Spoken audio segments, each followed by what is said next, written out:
May I have your attention, please? The podcast World Awakenings, the fast track to enlightenment, is now on the air. May I have your attention, please? The podcast World Awakenings is now on the air.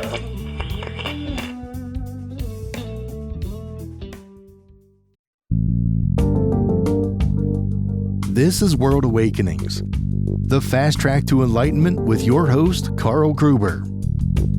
World Awakenings is a podcast dedicated to opening your mind, your heart, and your eyes to the fact that the world's population is now, more than ever, awakening to all things metaphysical and spiritual, and just how they play an all-important role in our daily life.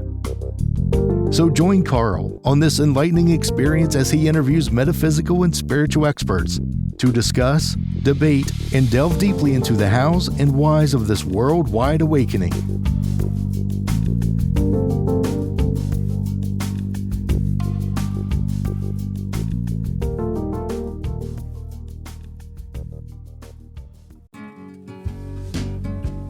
We welcome you to the World Awakenings podcast. Before we start, we'd like to tell you about a special ebook written by the show's host, Carl Gruber. The Three Pillars, a simple three-step process to manifest positive and permanent change in your life. The concise 32-page Three Pillars ebook will teach you how to become a successful and consistent co-creator of your life path with the law of attraction. Yes, you can manifest the life you truly desire, and the ebook is absolutely free. Simply go to Carl's website, carlgruberlifecoach.com. That's KARLGRUBER lifecoach.com. Click on the header title About Me and get the free download today. Carl Gruber's free ebook, The Three Pillars, will positively change your life. Hey everyone, welcome to yet another episode of my World Awakenings, the Fast Track to Enlightenment podcast. I'm your host, Carl Gruber, and now in our third year of running, this is episode number 39, featuring our very special guest, Christian de la Huerta. So stay tuned for yet another show filled with inspiration, information, powerful ideas, and enlightenment. Also, please go ahead and click the subscribe button below so that you don't miss any of the great episodes and guests that I have here on the show. So my guest today is an award-winning author, TEDx speaker, and a personal transformation coach, Christian de la Huerta, and he has a new book out now called Awakening the Soul of Power. You can see that right behind him. Born in Cuba in 1959 and then moving to America 10 years later, Christian overcame a big cultural change, but also being a shy introvert to go on to be a coach that helps people unleash their true power to become all they can be. Christian, that fact alone is worthy of a bravo. So welcome to World Awakenings. Thank you so much, Carl. I'm really honored and grateful to be on the show with you. Oh, yeah. And also we are blessed to have you here. And, you know, you really do some wonderful things, but I'd like to go back, find out a little bit more about you. You know, that sounds like quite a life journey you experienced growing up in communist Cuba, just as Fidel Castro came to power, moving to America, and then overcoming being an introvert and going on to becoming a transformational coach, which I love. What's the biggest thing or things that helped to transform yourself? That's a great question. Because I write that I'm really unlikely person to be writing about personal empowerment and heroism.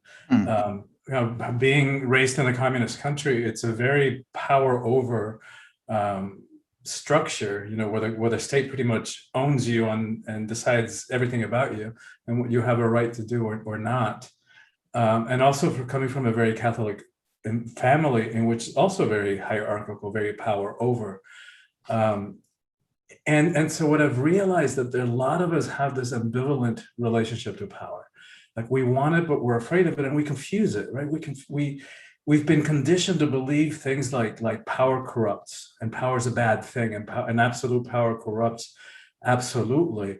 What they didn't tell us, what they felt short of telling us, is that quote was addressing specifically political power, not the interpersonal power that we're talking about. And so combine that with the fact that we hate confrontation, we avoid conflict.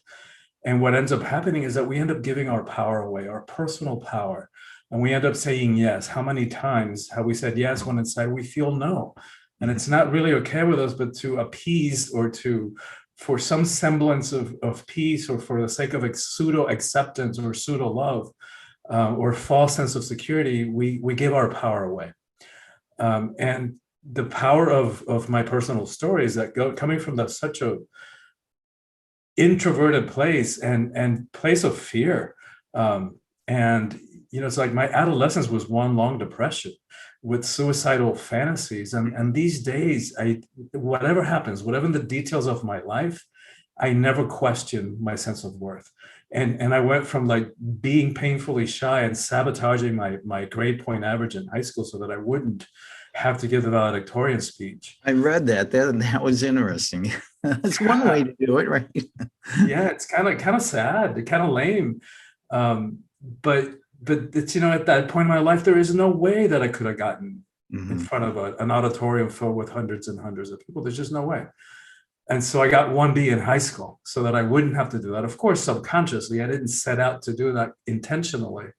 But I know, looking back on it, that that's what was going on. There's no way that I could have done that. So when I speak about this journey of transformation and personal empowerment, I know what I'm talking about. It's like I'm sharing the teachings and the experiences that allow me to, where these days I speak all over the world, and I've been on the TEDx stage, and like you were saying, and get paid from time to time for delivering keynotes. Yeah. Well, it's interesting, as a coach myself, I have found that is one of the biggest blocks that most of my clients have, is afraid to open up and unleash their own personal power that they may not even know they have. It's been buried for so long, or nobody ever told them that you could do it. And with that, let's jump right into about your book. You have this awesome book you wrote, Awakening the Soul of Power. How did you come up with that title, and what exactly is this book about? Well, that's a really good question too, Carl.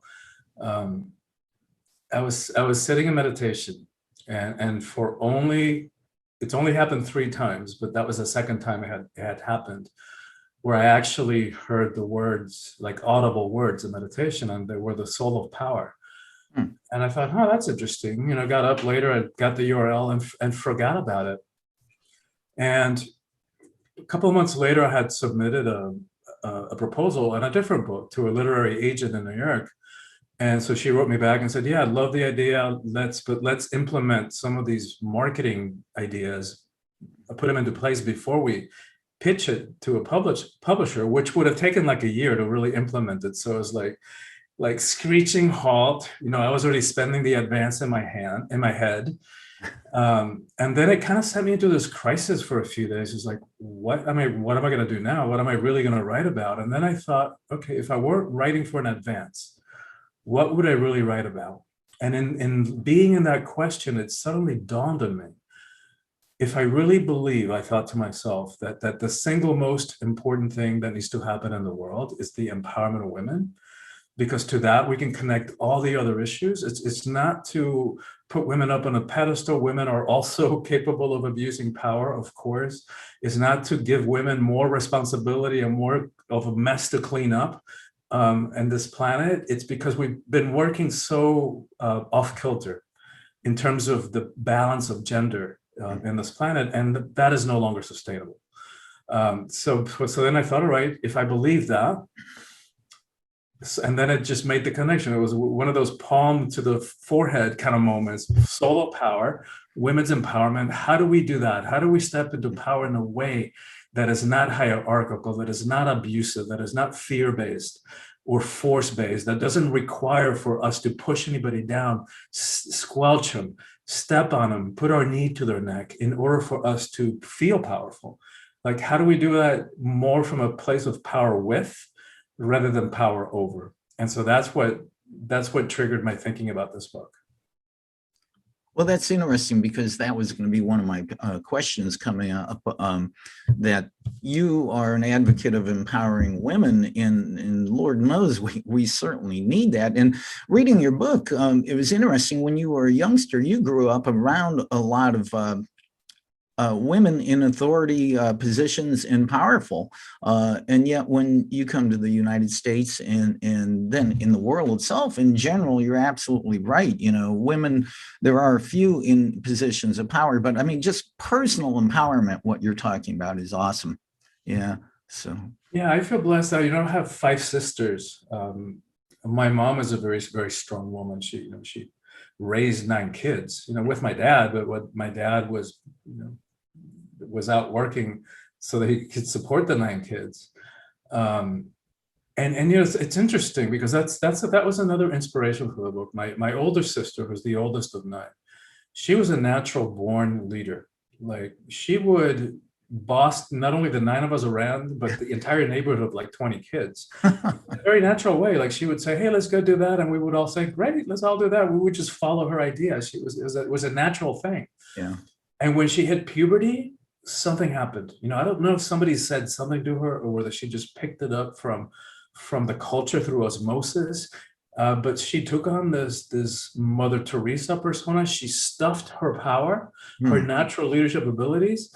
And I've always felt that was so tragic. That, somebody along the way told her that women didn't behave that way. Is she still like that? Has that changed as she's gotten older? She has gotten older. I mean, as she has gotten older, she has, I think, balanced it somewhat. Mm-hmm. But I don't think that I don't think she's unleashed it completely. Mm-hmm. Mm-hmm. It's interesting, the title of your book, I'm just looking at it behind you, Awakening the Soul of Power. It's funny because I think it's almost, in a lot of ways, we think the power of soul, but you're actually going right to the soul of power, which is great. And I noticed on your website, and I love this, you have on your website a great quote from, if I'm pronouncing this, Anis Nin. And the day came when the risk it took to remain tight inside the bud was more painful than the risk it took to blossom. I have actually had that in a frame on my desk and on my wall for a very, very long time, because like you, I've been an advocate for a very long time called, I just say, unleash your champion from within. And I also have another motto: ordinary people can accomplish extraordinary things. And it sounds like you discovered that about yourself. Yeah, I did notice that on your website, Carl, the unleash your inner champion. And that's when I knew that you and I would have a good conversation on being in sync, because my website, I have a Facebook group that's titled Unleash Your Inner Hero. So I knew that you and I would resonate in the way that we're speaking and framing what we're talking about, and framing the conversation, and the need to like really let go of all the ways in which we have been playing small, the ways that we have been settling for less, for all the reasons that we were talking about. That for that illusion of security, a false sense of acceptance, for those morsels, those crumbs of pseudo love.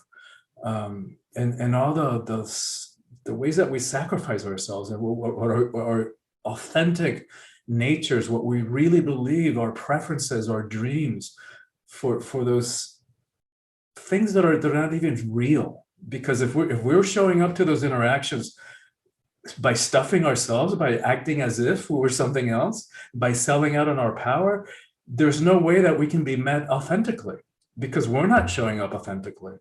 Well, why do you think people actually choose to play small? Well, I think it's fear is the short answer, the one-word answer.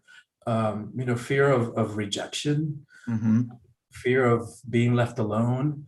We feel that if we really showed up in all our power, that people would judge us, that people wouldn't handle us, wouldn't be able to handle that, would be threatened by that, and that we might end up alone. So that's what I mean, that we settle, like we act, we play small, we stuff our greatness, our majesty, we stuff that inner champion, that inner hero into a little box, so that it's not threatening, right? So that we're not threatening to others.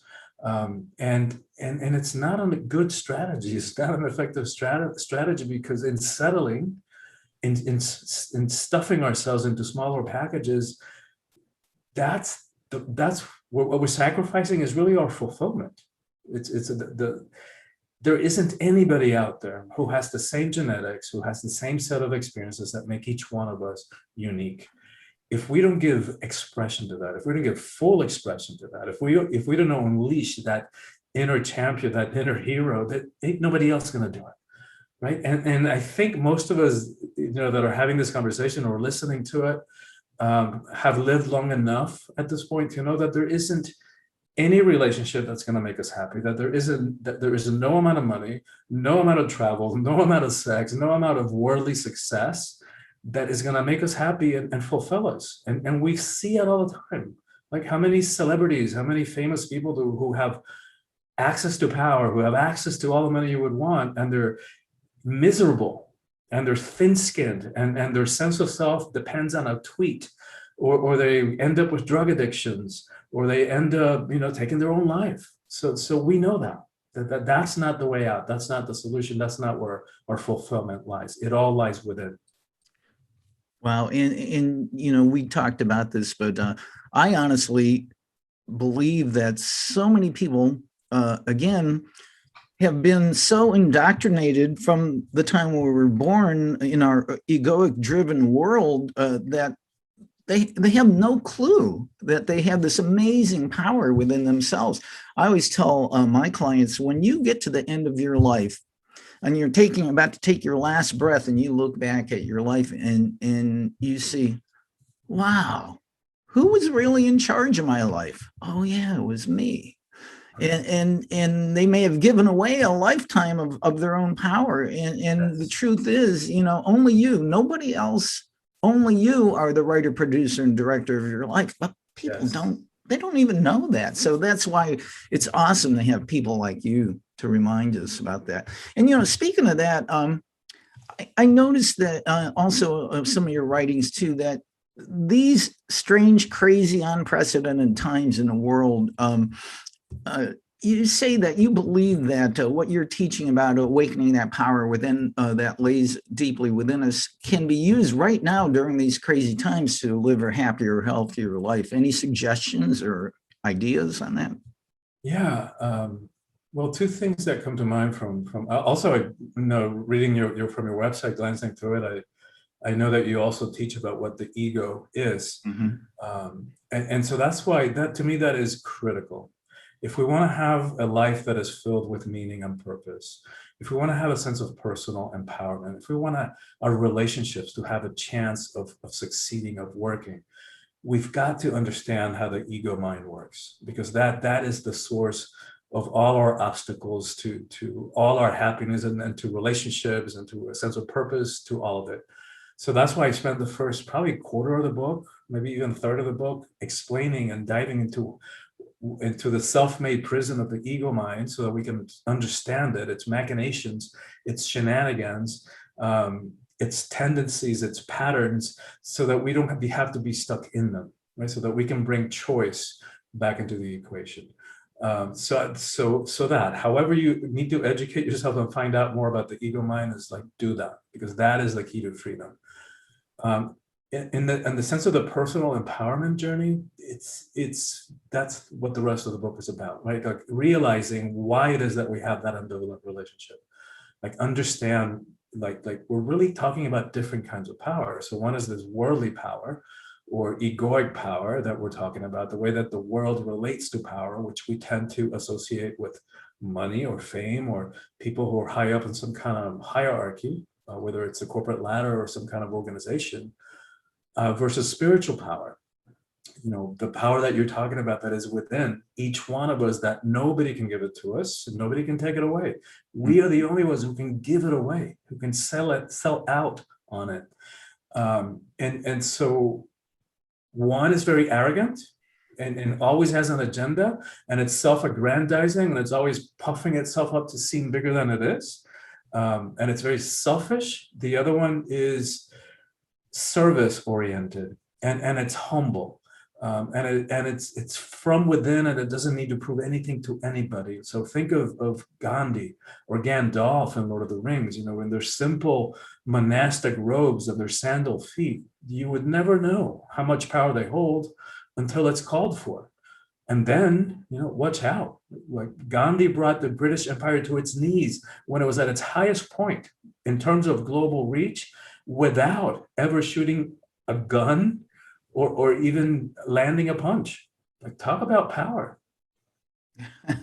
Power comes in a lot of ways, but that was a good way for that to happen. And reading your book, you really do have quite a bit in there. There's a section called The Empire of the Ego, and you have some beautiful illustrations of the map of the ego's power and that type of thing. And I have a question on that. So many of my spiritual readings say that the ego it really just wants to kill us. And they say you shouldn't make friends with the ego because it's really not a friend. But you have a section about healing the ego. I'd love to hear more of your thoughts on that. Yeah, and that's also an important question, because there are teachings that say you got to kill it, you got to annihilate it because it is the source of all our suffering, and that's true, right? It is the source of all our suffering. And just to give a little bit of a visual for your audience, if you put a baseball in the center of a stadium, that's what the ego is. Who we are is actually the stadium. And we've allowed this tiny, tiny part of who we are to think that it is all of who we are. Mm-hmm. And to make choices like critical, consequential choices about our lives, about our relationships, from its very small, limited, and always fear-based perspective. So my understanding of the ego is that, it's not all bad. The ego is what gives us a sense of individual personality. But if you think about the Latin name for us, Homo sapiens sapiens, humans who know that we know. The ego is that self-reflexive consciousness that allows us to think back up on ourselves. And it makes sense of sensory information. It can reach into the past, it can project into the future, and somehow it weaves all of that into a coherent sense of self, a personality. I'm Christian, this is Carl, right? And so it's ultimately an illusion, and it's both a leap in consciousness, because as far as we know, we're the only species that has a sense of self. Mm-hmm. And it's also the source of all our suffering, because once humans developed a sense of individual personality, that's what, Ken Wilber talks about, that phase was mythologized as the expulsion from the garden, right? Because now we have, before we felt at one with and interconnected with all of it, and once individual personality evolved, which was huge in some ways, from another ways, like that was the first split in consciousness. So now we can have sense, now we can feel loneliness, now we can have abandonment issues, we can have a sense of our own mortality. So that's the price we pay for individual personality. So my understanding is that rather than killing it, or getting rid of it, because it's a kind of a fulcrum of consciousness that allows us to be here in this third dimensional reality. But what we want to do is heal it, so that we're not reacting to our unhealed past and a lifetime of suppressed emotions, so that we're not being run by our pasts. And then the other thing we want to do is like put it back in its place. Like the ego has usurped the place of the sun, and it placed itself as the sun. And we want to do it. What we want to do is like say, hey, ego, I know you're trying to protect me here. I know you're trying to keep me from getting hurt in your very limited way of doing that. And I've got this. You don't get to make those big choices anymore. I've got this. So we place it back in its role in orbit around the sun, in this case being, the higher self, the soul, whatever you want to call it, or the stadium part of us that is still connected to all of it. To creation, to the universe, to life, to the sacred, and then we get to make choices from that greater part of who we are. It's interesting. We were talking about killing the ego, but I don't think it's so much killing the ego, because actually, if we took that mentality, it would be a form of an attack thought, and I certainly don't want to do that. I think as we awaken spiritually and enlightening into the awareness of who we really are and our true power, the ego simply dissolves away back into the nothingness from which it came, and it's scared because it won't be around anymore. But I do want to address this. I noticed also in your book, you had some nice illustrations. The ego really wields the power of the past. Well, how does that play a part in it? Yeah, it's kind of stuck in the past, and so it's either stuck in the past, ruminating about a past that is gone and will never come to be, or it's either that or it's futurizing, right? It's hallucinating, it's fantasizing about a future that may or may not happen. So the only thing we know is real, like that is not a figment of our imaginations, either a memory or a projection into the future. The only thing we know is real is the present, like this very moment, and the ego has a really, really hard time being in the present moment. It's either in the past or stuck in the future. And that's why there's so many mindfulness practices, presencing practices, meditation that are really helpful to bring us back to the present. That's excellent advice. I like that, and it is difficult too. I mean, what we I guess the biggest proponent of staying in the now is Eckhart Tolle, the author of The Power of Now. That if we adhere to the line of thinking that time actually is an illusion, well, then there can't be. It's all vertical. It's not. Time doesn't run horizontally, which is. The human mind, it's very hard to grab a hold of that concept. It really is. Yeah, and I know that you also use or reference the Course of Miracles in your teachings, and that they also speak. They have powerful teachings about the eternal now. Yeah, that's great.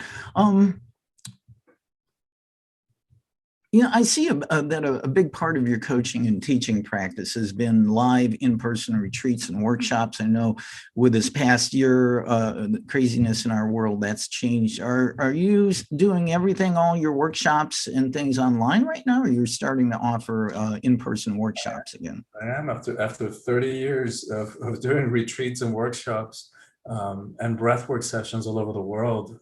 Like many of us, I had to pivot and start doing virtual work, which I've known for years that I had to do. So in a way, I'm really grateful to, without minimizing the tragedy of it and all the pain and all the death and all the challenges that it has created for me. COVID was a blessing because I went from flying 100,000 miles a year to nothing, right. To zero. And that allowed me to finish this book, which had been kind of brewing, inside of me for 10 years, 8 or 10 years. And it also forced my hand, and I had to create virtual programming, which I'm really grateful for, because I'll go back to doing retreats whenever we can, and they're amazing and they're life-changing. And I've also noticed that when people come and they'll have, in the long weekend, they'll have a huge expansion in the way that they see themselves and their role in life. And if they don't have a support system, if they don't have practices, if they don't have a context back home when they go back into their lives, it's really easy to get distracted by the day-to-day and all the distractions of life. And pretty soon, we start forgetting on those old voices of the ego, of fear and self-doubt. They start creeping up and pulling us down again, and then they have to come to another retreat. Mm-hmm. What I'm loving about this year-long coaching program that I created is that I get to deliver the teachings piecemeal, like stretch them out over the course of a year and just like deliver a little bit of content, like something you could do in 15, 20 minutes in your week, right? But here's the key with interactivity, so that there are practices, like I have in the book as well, power practices at the end of each chapter. And it's those practices that help us integrate those teachings to our lives, so that it's not just a great book that you read or a great idea.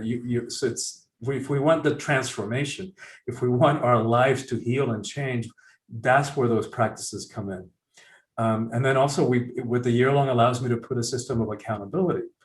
And again, because we're all so busy and we've got so much on our plate and we're bombarded with information and things to do, that it's good to have a system of accountability that is both supportive and keeps us doing what we said we would do. So we have coaching calls with me every 2 weeks, and the intervening in the intervening weeks, they meet in smaller virtual dyads and triads. And people love that because it could be like a 10-minute meeting, but it gives us that reminder. Oh yeah, I need to complete that. I said I was going to do that. Well, I think that a happy balance of continuing to do these virtual meetups, workshops, and also there is a lot of merit in-person workshops. I recently went to a workshop in San Antonio, Texas, in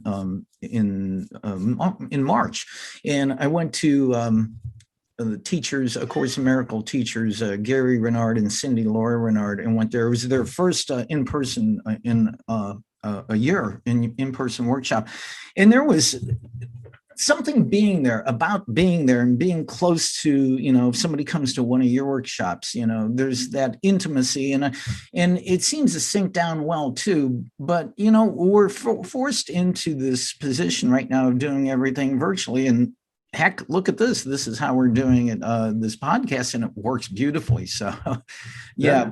But yeah, I'd love to see your workshops live again too.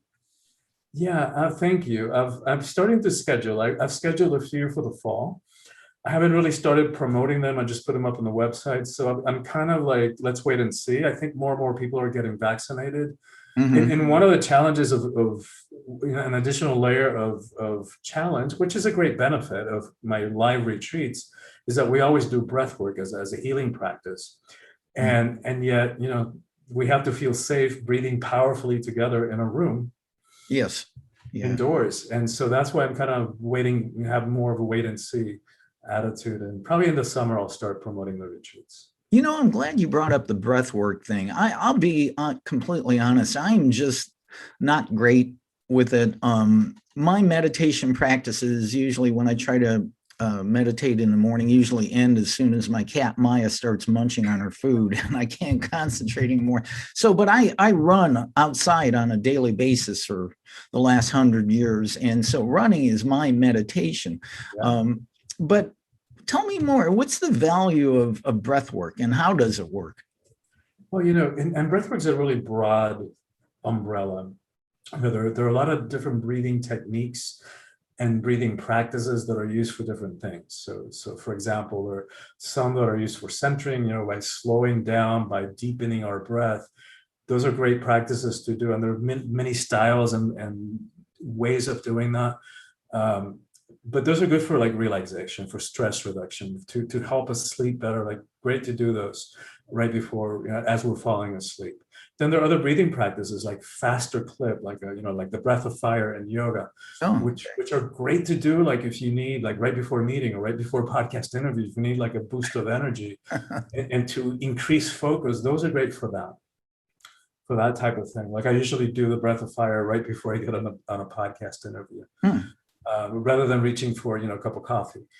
It's a great, natural, and healthy way to do that. And then the breath work that I do at retreats, it's a different thing. It's a longer practice. You breathe in a particular way, in a circular, continuous, connected way for about an hour and a half. There are other modalities where you do it longer. The practice I do is about an hour and a half. And amazing things happen. I've been doing it for 30 years. And I was on a track to get a PhD in psychology. My dad was a psychiatrist. I come out of the psychotherapy tradition, and with all due respect, in the right hands, talk therapy, and with clear goals, talk therapy can be very supportive and healing and transformational. And we all know that you could sit on somebody's couch rehashing the same old crap for 20, 30 years. I know because they come to me, and nothing has really shifted. Nothing has really happened. The reason for that is that trauma, so that happened, whatever happened to us when we were 5 or 10 or 15, it's like understanding it from a therapeutic process is good. It certainly helps. But oftentimes it falls short because that trauma no longer lives in the mind. It has been somaticized and lives now in the tissues of the body. So no amount of talking about it is going to get to it. The beauty of breath work and some of these somatic practices is that they bypass the mind, and they go to the source of where the trauma lives now, which is in the body, and it clears it. And I'm talking about intense, heavy duty stuff that I work with, and I've witnessed and experienced over the last 30 years. I mean, I worked with countless people who were survivors of sexual abuse and physical abuse and emotional abuse, and survivors of really traumatic, violent stuff. And it gets cleared and quickly. Like, I don't know, even 30 years into it, I've yet to come across anything that heals as quickly, as profoundly, and in so many levels. And on top of that, it can provide some of the most amazing, blissful, unitary experiences of feeling at one with, of reconnecting with that stadium nature part of us, that we feel connected to it all and interconnected with each other or with something greater than ourselves, just from breathing.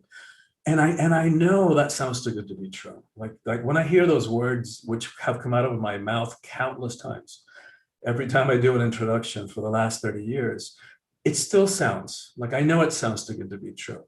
But Carl, I can't argue with the results. It works. Yeah. It works. And the science isn't there yet in terms of explaining how it works. Like, they haven't studied it. Like, they've done so much research on meditation and what happens in the body when we do yoga, that kind of thing is being researched a lot more.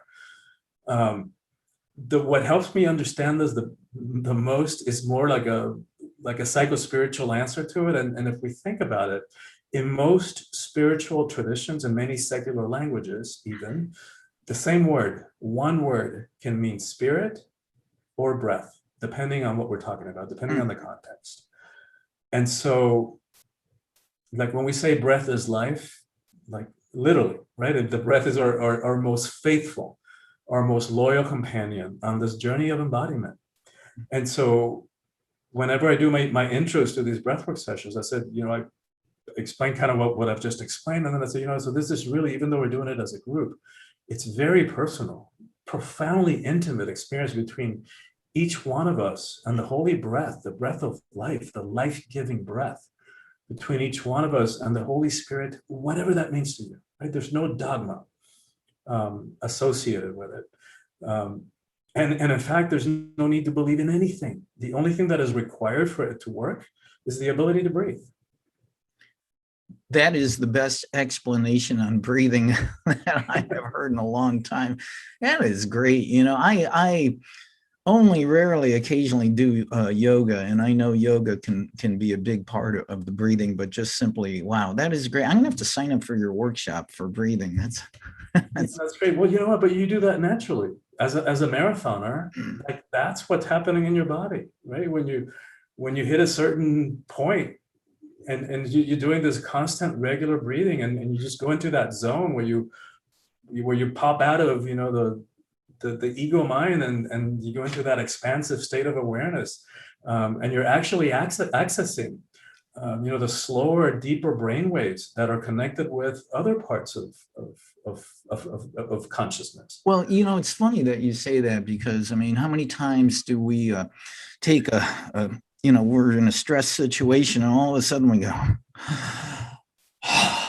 just to release the stress. But you're right about the running. Now that I think about it, when I've been out, especially happens when I'm running a race, your cardio is maxed out, so which means your breath has to be deeper.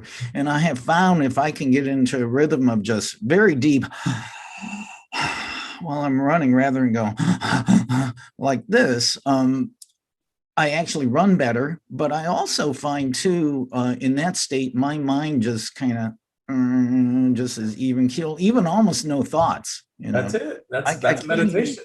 I can't do math at all when I'm in that. It involves actual thinking, That's a meditative state. That's a high meditative state. Yeah.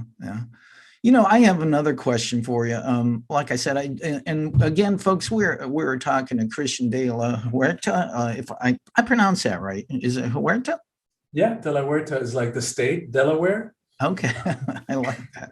I just want to make sure we're talking to him, author, TEDx speaker, a transformational coach. This is just awesome stuff. I do want to ask you this, knowing that you came from a deep Catholic religious tradition, which is very domineering in training in the way you think about God and spirit and that type of thing. How did you release yourself from those paradigms? I know many of myself, I consider myself SBNR, spiritual, but not religious. How did that transition come about for you? And was it hard to make that transition? Oh my God, Carl, that was like an existential crisis. That's the reason why my adolescence was one long depression. Mm. Because I already knew that I was gay. And so try reconciling that, who I am, with a religion that tells me that I'm an abomination in the eyes of God, and that I'm gonna burn in hell for eternity. At the same time that I have this, with like a desire to serve the sacred, to make a difference in the world, to it's a very priestly role in a way.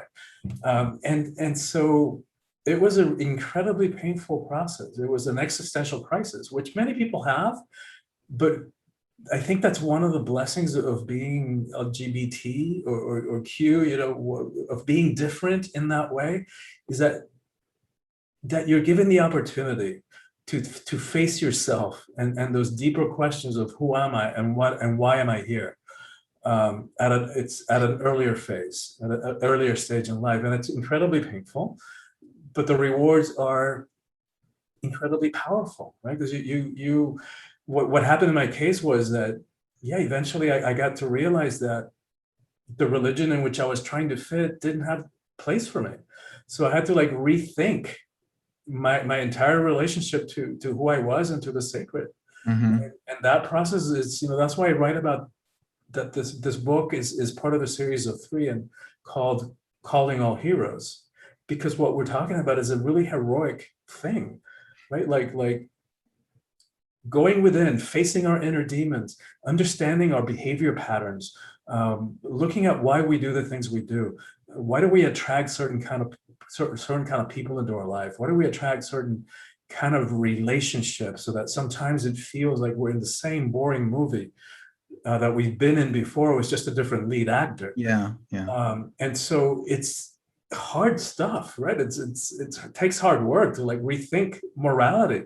If I'm not gonna make a choice about what's right or wrong for me based on something that was written 2,000 years ago, that's been translated and mistranslated and retranslated and taken out of its cultural and historical context, and written at a time where women were not even human, where women were property.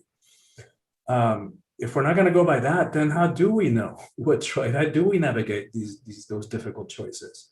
So it's work, and it's heroic work. It's nothing short of heroic work, and it is so infinitely rewarding. Infinitely, because we get where we land. It's such a place of freedom and personal power. Well, I had that on my list of questions, and I just wanted to comment. I really like that section in your book, calling all heroes, and folks, I honestly have to give a legitimate recommendation for Christian's book, Awakening the Soul of Power, because what I have seen, it is a beautiful in-depth look at those key elements, how the ego affects us, but how to claim your own power. And you have steps, you have practical steps on how to do it, affirmations and suggestions. So, really, and thank you for sending me a copy of that. I really appreciate it. I still have a few more pages to go, but please, folks, check out this book. It is pretty awesome. Christian, I'm going to ask you one question. This is the 39th episode of this show. I've been doing it for 3 years now, and I've met some amazing people, talked to some incredible teachers like you on this show. And I always ask this question, well, almost always. I say, why now more than ever? Despite the craziness in the world, why now more than ever do you think that the people of the world are now awakening to all things enlightening? Yeah, and I love, by the way, so thank you for saying that about the book and your endorsement of the book. That really means a lot. And I know that you don't have to do that, so that I'm very profoundly touched by that. Thank you. Mm-hmm. And I love that it's the 39th episode, because it's on a cycle of 13, which is the lunar calendar. I didn't know that. Yeah, so I like that. And so in terms of why now, I think the planet's going to be fine. right? It might take a few million years, but life will find balance again. Life will reach homeostasis. Consciousness will continue in some form. Maybe it turns out to be an enlightened cockroach planet. We don't know. Wow. Whether we make it, that's the question. That's what's up, because we're just now witnessing whatever the beginnings of whatever we have unleashed on the environment, of which COVID is a symptom, right? COVID is a symptom of our relationship to nature and to the environment. So when I think about that, when I think about paraphrasing Einstein's quote, that you can't solve a problem from the same level of consciousness in which it was created.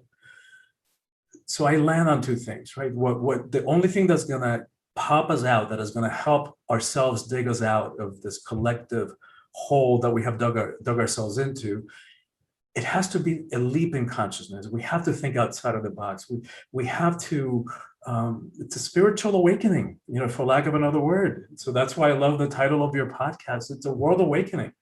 That's what's called for. That's what's needed. And when we look at it from that perspective, when one of us makes a choice that's going to further, to forward our own process of healing and awakening and remembering and evolution, and consequently, because of that, the ripple effects, that how many countless other people will be touched and impacted by that. Like, the universe has a vested interest in that. So for anybody who might be listening who had the slightest suspicion, the slightest inkling that they have work to do as teachers, as healers, as activists for change, it's like, this is it. This is the time that we've been waiting for. It's all hands on deck. And you can count on the support of the universe. That you can count on. I think that's a great explanation. I think that individually, most of us don't realize, if we take that step towards awakening and enlightening and step away from the ego consciousness, we have no idea how many people down the line will actually be positively affected by that. What's the old analogy? If a butterfly flaps his wings on the shore of Japan, does it create a tsunami on the shore of California? I mean, the effect is so big, we can't see it over that period of time, but you start here and it just goes whoosh, like this, and we'll never know. But just understanding that concept is huge. And you explain that well. So, well, I'm going to let you go. Thank you so much, Christian.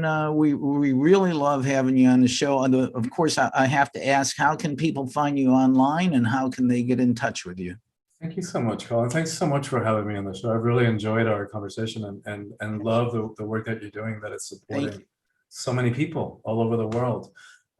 So in terms of how do they get the book? They can pick it up in Amazon or wherever books are sold. They can order it at their local bookstore, whatever their preference is.